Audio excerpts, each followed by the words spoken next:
Hi! Welcome to our channel. ఈరోజు మనం review చేయబోయే మూవీ 'భర్త మహాశయులకి విజ్ఞప్తి'.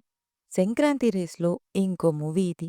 మన రవితేజ గారు, డింపుల్ అండ్ ఆషికా లీడ్‌గా కిషోర్ తిరుమల గారి డైరెక్షన్‌లో వచ్చిన మూవీ.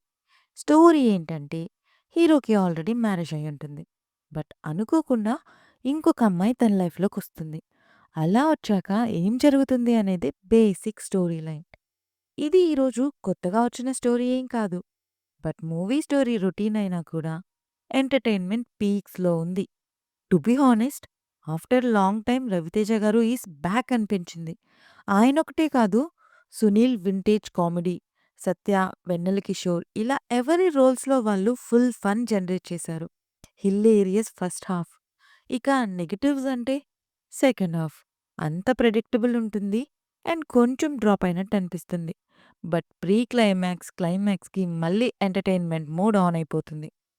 ఓవరాల్‌గా మూవీ ఎలా ఉంది అంటే, లాజిక్‌లు, మ్యాజిక్‌లు పక్కన పెట్టేసి, కంప్లీట్‌గా పండగ మోడ్‌లోకి వెళ్లి ఎంజాయ్ చేసే మూవీ ఇది. అడల్ట్ కాంటెంట్ లేదు, ఫ్యామిలీతో చూడొచ్చు. ఇది నా పర్సనల్ ఒపీనియన్. మీకు మూవీ ఎలా అనిపించిందో కామెంట్ చేయండి. రివ్యూ నచ్చితే please like, share and subscribe. Thank you.